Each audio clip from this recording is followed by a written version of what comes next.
അടുത്ത നമുക്ക് ജെസ്റ്റേഷണൽ ഹൈപ്പർടെൻഷനെ പറ്റി നോക്കാം. അപ്പോൾ ജെസ്റ്റേഷണൽ ഹൈപ്പർടെൻഷൻ നമുക്ക് 5 മാർക്കിന് ചോദിച്ചിട്ടുണ്ട്. ഓക്കെ, അപ്പോൾ ഇമ്പോർട്ടൻറ്റ് ഏരിയ ആണ്, നന്നായിട്ട് നോക്കാം. Gestational hypertension is blood pressure greater than or equal to 140/90 mmHg that begins during the later half of pregnancy. Okay, അതായത് നമ്മുടെ ഒരു പ്രഗ്നൻസിയുടെ ഒരു 20 വീക്സിനൊക്കെ ശേഷം, ഓക്കെ 20 വീക്സ് ഓഫ് ജെസ്റ്റേഷന് ശേഷം നമുക്ക് ഉണ്ടാവുന്ന ആ ഒരു സസ്റ്റെയിൻഡ് ആയിട്ടുള്ള ഒരു ഹൈപ്പർടെൻഷൻ അത് എത്രയാവണം?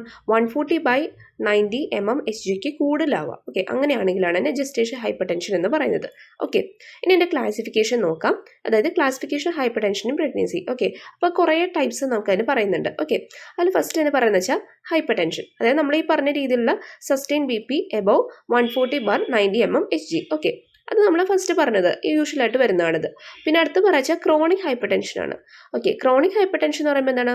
Hypertension which is diagnosed before 20 weeks gestation. Okay, നേരത്തെ നമ്മൾ പറഞ്ഞു വെച്ചാൽ ആഫ്റ്റർ 20 വീക്സ് ഓഫ് ജെസ്റ്റേഷൻ വരുന്നതാണ് ഈ പറഞ്ഞ ജെസ്റ്റേഷൻ ഹൈപ്പർടെൻഷൻ എന്ന് പറയുന്നത്. പക്ഷേ ക്രോണിക് ഹൈപ്പർടെൻഷൻ എന്ന് പറയുമ്പോൾ എന്താണ്?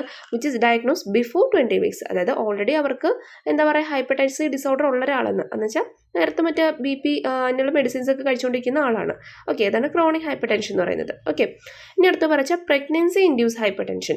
Hypertension diagnosed after 20 weeks of gestation in a patient without a history of chronic hypertension. അതായത് ഇത് നമ്മൾ വെച്ചാൽ പ്രഗ്നൻസി ഇൻഡ്യൂസ്ഡ് ഹൈപ്പർടെൻഷൻ. ഓക്കെ, അപ്പോൾ അതെന്ന് വെച്ചാൽ നമുക്ക് എന്താണ്? അപ്പോൾ 20 വീക്സിന് ശേഷം, ഓക്കെ 20 വീക്സിന് ശേഷമാണ് അത് without A history of chronic hypertension. Okay, അങ്ങനെ ഇതാണ് പ്രഗ്നൻസി ഇൻഡ്യൂസ്ഡ് ഹൈപ്പർടെൻഷൻ എന്ന് പറയുന്നത്. ഓക്കെ, ഇനി പ്രീ എക്ലാംസിയ എന്ന് പറയുമ്പോഴത്തേക്കും pregnancy induced hypertension in association with renal involvement causing proteinuria. അതായത് ഈ പറഞ്ഞ പ്രഗ്നൻസി ഇൻഡ്യൂസ്ഡ് ഹൈപ്പർടെൻഷൻ്റെ കൂടെ തന്നെ നമുക്ക് റീനൽ ഇൻവോൾവ്മെന്റ്, അതായത് നമുക്കൊരു റീനൽ പെതോളജിയും കൂടി അസോസിയേറ്റ് വരുവാണെങ്കിൽ നമുക്ക് അതിനെ പ്രീ എക്ലാംസിയ എന്ന് പറയാം. അപ്പോൾ അതിലൊരു മെയിൻ ഫീച്ചർ എന്ന് പറയുമ്പോൾ നമുക്ക് പ്രോട്ടീനൂറിയ, അതായത് നമുക്ക് യൂറിനിൽ പ്രോട്ടീൻ്റെ ഒരു പ്രസൻസ് കാണുക. ഓക്കെ, അടുത്ത പറയാച്ച എക്ലാംസിയ. അപ്പോൾ എക്ലാംസിയ എന്ന് പറയുമ്പോൾ convulsions in pregnancy or puerperium in the absence of other causes. Okay, അപ്പോൾ നമുക്ക് പ്രഗ്നൻസിയിൽ കാണുന്ന ചില ആൾക്കാർക്ക് ഇപ്പോൾ ഫിറ്റ്സ് ഒക്കെ അങ്ങനെ വരാറുണ്ട്. അപ്പോൾ അത് നമുക്ക് ഈ പറഞ്ഞൊരു എക്ലാംസിയ പോലൊരു കണ്ടീഷനാണ് കാണുന്നത്. ഓക്കെ, ഇനി അടുത്ത് പറയാച്ച നമുക്ക് കോസസ് നോക്കാം. Exact causes unknown but the following risk factors are involve in it. നമുക്ക് എക്സാക്ട് കോസ് എന്താണെന്ന് അറിയില്ല, അതിന് കുറച്ച് റിസ്ക് ഫാക്ടേഴ്സ് എന്തൊക്കെയാണെന്ന് നോക്കാം. Previous history of gestation hypertension or pre eclampsia. Okay, അപ്പോൾ നമുക്ക് നേരത്തെ ഒരു പ്രസവത്തിൽ നമുക്ക് ഈ പറഞ്ഞ ഹൈപ്പർടെൻഷൻ ഒക്കെ ഉണ്ടാവുക, അല്ലെങ്കിൽ പ്രീ എക്ലാംസിയ ഉണ്ടാവുക, അല്ലെങ്കിൽ പിന്നെ പറഞ്ഞു വെച്ചാൽ family history of gestation hypertension. Okay, അപ്പോൾ ഫാമിലിയിൽ ഇപ്പോൾ ആർക്കെങ്കിലും ഒക്കെ ഈ ഒരു എന്താ പറയുക പ്രഗ്നൻ്റ് ആയിരിക്കുന്ന സമയത്ത് ഹൈപ്പർടെൻഷൻ ഉണ്ടാവുക. ഹാവിങ് എ കിഡ്നി ഡിസീസ്, ഇപ്പോൾ എന്തെങ്കിലും ഒരു കിഡ്നി പാത്തോളജീസ് ഉള്ള ഒരാളാവുക. ഓക്കെ, എസ്പെഷ്യലി നമുക്ക് പ്രീ എക്ലാംസിലൊക്കെ ഒരു കിഡ്നി പാത്തോളജി ഉള്ള ആൾക്കാർക്കാണ് കൂടുതൽ ഇത് വരുന്നത്. Having gestation diabetes or diabetes mellitus. Okay, അതാണ് ജെസ്റ്റേഷൻ ഡയബറ്റിസ് ഓർ ഡയബറ്റിസ് എന്ന് വെച്ചാൽ ജെസ്റ്റേഷൻ ഡയബറ്റിസ്, അതായത് ഗർഭിണി ആയിരിക്കുന്ന സമയത്ത് ഡയബറ്റിസ് ഉണ്ടാവുകയോ ഓർ ഓൾറെഡി അയാൾ ഡയബറ്റിക് പേഷ്യൻ്റ് ആവുകയോ ഉള്ള ആർക്കും ഈ പറഞ്ഞ എന്താ പറയുക നമുക്ക് ഈ പറഞ്ഞ ജെസ്റ്റേഷൻ ഹൈപ്പർടെൻഷൻ വരാം. ഇതൊക്കെയാണ് കുറച്ച് കോമൺ കോസസ് ആയിട്ട് പറയുന്നത്. ഓക്കെ, അടുത്ത് നമുക്ക് പ്രീ എക്ലാംസിയെ പറ്റി നോക്കാം. ഓക്കെ, പ്രീ എക്ലാംസി എന്ന് പറയുമ്പോൾ നമുക്ക് ഈ പറഞ്ഞ ജെസ്റ്റേഷൻ ഹൈപ്പർടെൻഷൻ്റെ കീഴിൽ വരുന്ന ഒരു ടൈപ്പ് ഓഫ് ഹൈപ്പർടെൻസീവ് ഡിസോർഡർ ആണ്. ഓക്കെ, അപ്പോൾ അതെന്താ നോക്കാം. Pre eclampsia is characterized by increase blood pressure in a female who has normotensive prior to pregnancy and along with proteinuria or excessive oedema. Okay, അതാണ് pre eclampsia എന്ന് പറയുന്നത്. Okay, അതായത് increase blood pressure in a female, അതായത് നമുക്ക് who has already normotensive prior to pregnancy. നേരത്തെ എന്താ പറയുക normal B P ഉള്ള ഒരു ഫീമെയിൽ. ഓക്കെ, അവർക്ക് എന്താ പറയുക നമുക്ക് ഇപ്പോൾ ഹൈ ബി പി ഉണ്ട്, അതേപോലെ തന്നെ പ്രോട്ടീനൂറിയ, അതുപോലെ തന്നെ എക്സസൈവ് എഡിമയുണ്ട്. അതാണ് പ്രീ എക്ലാംസിയുടെ മെയിൻ ഫീച്ചറായിട്ട് പറയുന്നത്. ഓക്കെ, ഓൾറെഡി നമുക്ക് നേരത്തെ ബി പിയോ പ്രശ്നങ്ങളോ ഒന്നും ഉണ്ടായില്ല, പക്ഷേ നമുക്കിപ്പോൾ ഇൻക്രീസ് ബി പി ഉണ്ട് അലോങ് വിത്ത് പ്രോട്ടീനൂറിയ, അതുപോലെ തന്നെ excessive oedema. Okay, it usually occurs in the second or third trimester. Okay, ഈ സമയത്താണ് ഏറ്റവും കൂടുതൽ വരുന്നത്. The major component in the development of preeclampsia is excessive placental production of antagonist to both vascular epithelial growth factor and transforming growth factor B. അതായത് നമുക്ക് ഈ പറഞ്ഞ പ്രഗ്നൻസിയുടെ സമയത്ത് നമുക്ക് ഫോം ചെയ്യുന്നതാണ് പ്ലാസൻഡ. അപ്പോൾ ഈ പ്ലാസൻഡ എന്താ ചെയ്യാന്ന് വെച്ചാൽ ആൻറ്റഗോണിസ്റ്റ് പ്രൊഡ്യൂസ് ചെയ്യും. എന്തിനൊക്കെയായിട്ടാണ്? വാസ്കുലർ എപ്പിത്തീലിയൽ ഗ്രോത്ത് ഫാക്ടർ, അതായത് VEGF എന്ന് പറയും. VEGF എന്ന് ഉദ്ദേശിക്കുന്നത് വെച്ചാൽ നമ്മുടെ ഈ പ്ലാസൻഡയിൽ നമുക്ക് എന്താ പറയുക പുതിയ ബ്ലഡ് വെസൽസ് ഒക്കെ എന്തായാലും ഫോം ചെയ്യും പ്രഗ്നൻസിയുടെ സമയത്ത്, പ്ലാസൻഡയ്ക്കുള്ള നറിഷ്മെൻറ്റും കാര്യങ്ങളൊക്കെ കൊടുക്കാനായിട്ട്. അപ്പം ഈ എന്താ പറയുക പുതിയ ബ്ലഡ് വെസൽസ് ഫോം ചെയ്യുന്ന എന്ന് വെച്ചാൽ ഈ ഒരു ഫോം ചെയ്യാനുള്ള ഒരു ഫാക്ടർ ഉണ്ട്. ഓക്കെ, പുതിയ ബ്ലഡ് വെസൽസ് ഫോം ചെയ്യാനുള്ള ഫാക്ടർ, അതാണ് VEGF എന്ന് പറയുന്നത്. അപ്പോൾ അതിനെ എഗെയിൻസ്റ്റ് ആയിട്ട് പ്ലാസൻഡ കുറച്ച് കാര്യങ്ങൾ പ്രൊഡ്യൂസ് ചെയ്യുന്നു. ഓക്കെ, ആൻറ്റഗോണിസ്റ്റ് പ്രൊഡ്യൂസ് ചെയ്യുന്നു. ഓക്കെ, അപ്പോൾ അതുകൊണ്ടും അതുപോലെ തന്നെ ട്രാൻസ്ഫോമിംഗ് ഗ്രോത്ത് ഫാക്ടർ എന്ന് പറയുമ്പോഴത്തേക്കും നമ്മുടെ എന്താ പറയുക ഒരു ഇമ്മ്യൂണോ സപ്രസീവ് ആക്ഷൻ വരുന്നതാണ് ട്രാൻസ്ഫോമിംഗ് ഗ്രോത്ത് ഫാക്ടർ എന്ന് പറയുന്നത്. അതേപോലെ തന്നെ സെല്ലുലാർ ഡിഫറൻസിയേഷൻ മെച്ചുറേഷൻ ഒക്കെ ഹെൽപ്പ് ചെയ്യുന്നതാണ് ട്രാൻസ്ഫോമിംഗ് ഗ്രോത്ത് ഫാക്ടർ. അപ്പോൾ ഇതിനും എതിരായിട്ട് നമുക്ക് ഈ പ്ലാസൻഡ ആക്ട് ചെയ്യുന്നു. ഓക്കെ, സോ അതുകൊണ്ട് എന്താ സംഭവിക്കുക, these antagonist VEGF and TGF-B disrupt endothelial and renal glomerular function resulting in oedema, hyper tension and proteinuria. Okay, അപ്പോൾ ഇതിന് എഗെയിൻസ്റ്റ് ആയിട്ട് നമുക്ക് ഈ പറഞ്ഞ പ്ലാസൻ്റ എങ്ങനെ ആക്ട് ചെയ്യുവാണ്.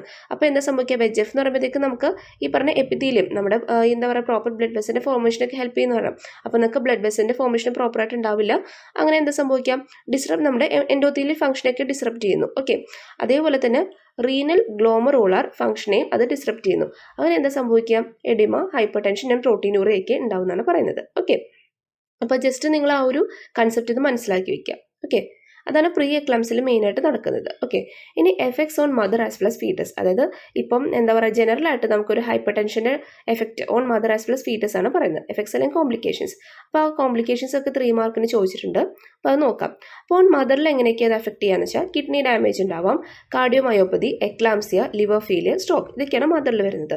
ഇനി ഫീറ്റസിൽ എന്തൊക്കെയാണ് സംഭവിക്കാം, പ്രീ ടേം ലേബർ ഉണ്ടാവാം, പിന്നെ ഗ്രോത്ത് റെസ്ട്രിക്ഷൻ, കുട്ടിക്ക് വളർച്ച ഉണ്ടാവില്ല, റെസ്പിറേറ്ററി ഡിസ്ട്രെസ് ഉണ്ടാവാം, സ്റ്റിൽ ബർത്ത് ഉണ്ടാവാം, സെർബൽ പാൽസി, ഇതൊക്കെയാണ് ഫീറ്റസിൽ ഉണ്ടാവുന്ന കോംപ്ലിക്കേഷൻസ്. ഓക്കെ, ഇനി നമുക്ക് ക്ലിനിക്കൽ ഫീച്ചേഴ്സ് നോക്കാം. എന്തൊക്കെയാണ് പ്രീ എക്ലാംസിൻ്റെ clinical features.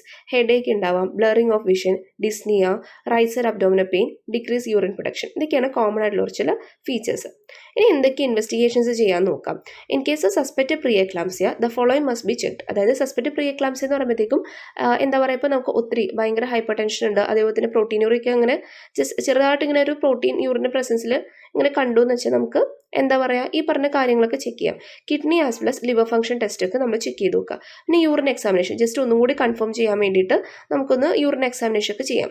USG and fetal monitoring, ഇതൊക്കെയാണ് നമുക്ക് ഇൻവെസ്റ്റിഗേഷൻസ് ചെയ്യേണ്ടത്.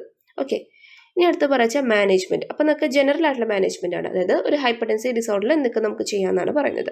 ഒരു പ്രോപ്പർ ആയിട്ടുള്ള ബെഡ് റെസ്റ്റ് കൊടുക്കാം, പിന്നെ ഹോസ്പിറ്റലൈസേഷനുള്ള ആവശ്യമുള്ള കേസിൽ നമുക്ക് അങ്ങനെയും ചെയ്യാം. മഗ്നീഷ്യം സൾഫേറ്റ് ഒരു ആൻറ്റി ഹൈപ്പർ ടെൻസീവ് മെഡിസിൻ ആണ്, മഗ്നീഷ്യം സൾഫേറ്റ് അടങ്ങിയിട്ടുള്ള മെഡിസിൻസ് ഒക്കെ കൊടുക്കാം. പിന്നെ പ്രോപ്പറായിട്ട് ഫീറ്റൽ മോണിറ്ററിംഗ് ഒക്കെ ചെയ്യാം. പിന്നെ corticosteroids to promote development of fetal lungs. Okay, അപ്പോൾ നമുക്ക് നമ്മൾ ഓൾറെഡി പറഞ്ഞു കോംപ്ലിക്കേഷൻസിൽ റെസ്പിറേറ്ററി ഡിസ്ട്രെസ് ഒക്കെ ആ ഒരു ഫീറ്റസിന് വരാൻ ചാൻസ് ഉണ്ട്. അപ്പോൾ അത് പ്രിവെൻറ്റ് ചെയ്യാൻ വേണ്ടിയിട്ട് കോർട്ടിക്കോസ്റ്റിറോയിഡ്സ് ഒക്കെ നമുക്ക് കൊടുക്കാം. ഓക്കെ, ഇതൊക്കെയാണ് മാനേജ്മെൻറ്റ് ഇൻ ജനറൽ പറയുന്നത്. ഓക്കെ, ഇത്രയാണ് നമുക്ക് പ്രീ എക്ലാംസിയെ പറ്റി പറയാനുള്ളത്. അടുത്ത് നമുക്ക് എക്ലാംസിയാണ്. എക്ലാംസി എന്ന് പറയുമ്പോൾ it's an acute and life threatening complication of pregnancy in A woman with science symptoms of pre eclampsia along with tonic clonic seizures. അതായത് ഓൾറെഡി പ്രീ എക്ലാംസി ഉള്ള ഒരാൾക്ക് നമുക്ക് എന്താ പറയുക ടോണിക് ക്ലോണിക് സീഷേഴ്സ്, അതായത് നമുക്ക് സീഷേഴ്സ് അങ്ങനെ വരും. ഇപ്പോൾ നിങ്ങൾ ഫിലിമിലൊക്കെ കണ്ടിട്ടുണ്ടാവുമല്ലോ, ഇങ്ങനെ ഭയങ്കരമായിട്ട് ഇങ്ങനെ കൈയും കാലൊക്കെ വരച്ച് കണ്ണൊക്കെ മുകളിലോട്ട് പോയി വായുന്ന പതയൊക്കെ വന്ന് ഇങ്ങനെ വീഴാറില്ലേ, അപ്പോൾ അതാണ് സീഷർ എന്ന് പറയുന്നത്. ഓക്കെ, അപ്പോൾ പ്രീ എക്ലാംറ്റിക് ആയിട്ടുള്ളൊരു പേഷ്യൻസിന് നമുക്ക് ഈ പറഞ്ഞ രീതിയിൽ സീഷേഴ്സും കൂടി വരുവാണെങ്കിൽ അതിനെ എക്ലാംസി എന്ന് നമുക്ക് പറയാം. In this, cerebral vasospasm may be severe enough to cause focal ischemia, which may result in seizure. Okay, അതായത് നമുക്ക് എന്താ പറയുക പ്രീ എക്ലാംസിൽ എന്താ സംഭവിക്കാം, നമുക്ക് ഒത്തിരി ബ്ലഡ് പ്രഷർ കൂടുകയാണ്. ഓക്കെ, അപ്പോൾ എന്താ നമുക്ക് ഹോൾ ബോഡി, നമുക്ക് ബോഡിയിലെ എല്ലാ പാർട്സിലെ ബ്ലഡ് വെസൽസും കൺസ്ട്രിക്റ്റ് ആണ്, വാസോസ്പാസമാണ് സംഭവിക്കുന്നത്. അപ്പോൾ ഒബ്വിയസ്ലി നമുക്ക് എന്താ പറയുക സെറിബ്രൽ, അപ്പോൾ നമ്മുടെ ബ്രെയിനിലുള്ള ബ്ലഡ് വെസൽസിന് സ്പാസം സംഭവിക്കാം.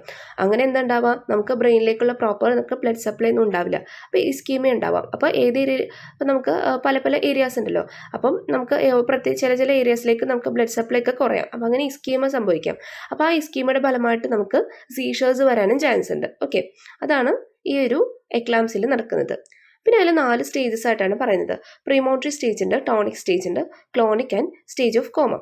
അതിൽ പ്രീമോട്ടറി സ്റ്റേജ് എന്ന് പറയുമ്പോൾ പേഷ്യൻ്റ് അൺകോൺഷ്യസ് ആയിരിക്കും, അതിൽ മസിൽ ട്വിച്ചിങ് ഒക്കെ ഉണ്ടാവും. ഇപ്പോൾ നമുക്ക് എന്താ പറയുക മുഖം ഒരു സൈസ് ഇങ്ങനെ കൂടുക, ഒരു സൈഡിലോട്ട് ഇങ്ങനെ ഭയങ്കരമായിട്ട് ഇങ്ങനെ പെട്ടെന്നുള്ളൊരു കൺട്രാക്ഷൻ, ഇപ്പോൾ മുഖമൊക്കെ പെട്ടെന്ന് നിങ്ങൾക്ക് ഓടിപ്പോവുക, പിന്നെ അങ്ങനത്തെ കുറച്ച് കാര്യങ്ങളൊക്കെ ഉണ്ടാവുക. ഓക്കെ, മസിൽ ട്വിച്ചിങ് ഒക്കെ ഉണ്ടാവുക. ഇതാണ് പ്രീമോട്ടറി സ്റ്റേജിൽ ഇങ്ങനെ നടക്കുന്നത്. ടോണിക് സ്റ്റേജ് എന്ന് പറയുമ്പോഴത്തേക്കും tonic contractions make the body rigid. Okay, tonic എന്ന് പറയുമ്പോഴത്തേക്കും നമുക്ക് ഭയങ്കരമായിട്ട് ഇങ്ങനെ ബോഡി സ്റ്റിഫായിട്ട് പോവുക, അതാണ് ടോണിക് സ്റ്റേജിൽ പറഞ്ഞേക്കുന്നത്.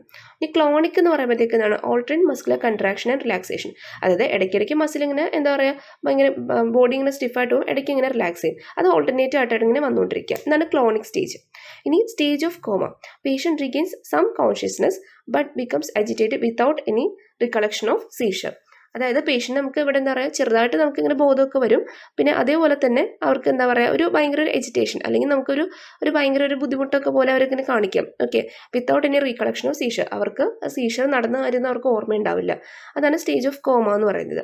അപ്പോൾ ജസ്റ്റ് ഇങ്ങനെ 4 സ്റ്റേജസ് ഉണ്ടെന്ന് നിങ്ങൾ അറിഞ്ഞിരിക്കുക. ഓക്കെ, ഇനി ഇതിലെന്തൊക്കെ ഇൻവെസ്റ്റിഗേഷൻസ് നമുക്ക് ചെയ്യാൻ പറ്റുക? അപ്പോൾ നമുക്ക് CT ആൻഡ് MRI, നമുക്ക് ബ്രെയിൻ്റെ CT MRI ഒക്കെ നമ്മൾ എടുക്കാം. അതുപോലെ തന്നെ EEG, അപ്പോൾ നമുക്ക് ബ്രെയിൻ്റെ ഇലക്ട്രിക്കൽ ആക്ടിവിറ്റി ഒക്കെ അസസ് ചെയ്യാം. ഓക്കെ, അതാണ് കുറച്ച് ഇൻവെസ്റ്റിഗേഷൻസ് പറയുന്നത്. ഇനി മാനേജ്മെൻറ്റ് പറയുമ്പോൾ നമുക്ക് പ്രോംപ്റ്റ് ഇൻ്റർവെൻഷൻ. ഓക്കെ, അപ്പോൾ നമ്മൾ പ്രോപ്പറായിട്ട് നമുക്ക് എപ്പോഴും പേഷ്യൻറ്റ് മോണിറ്റർ ചെയ്തുകൊണ്ടിരിക്കുക. പിന്നെ സീഷർ കൺട്രോൾ ചെയ്യാനായിട്ട് മാഗ്നീഷ്യം സൾഫേറ്റ് പോലത്തെ മെഡിസിൻസ് കൊടുക്കാം. പിന്നെ ഹൈപ്പർ ടെൻഷൻ കൺട്രോൾ ചെയ്യുക.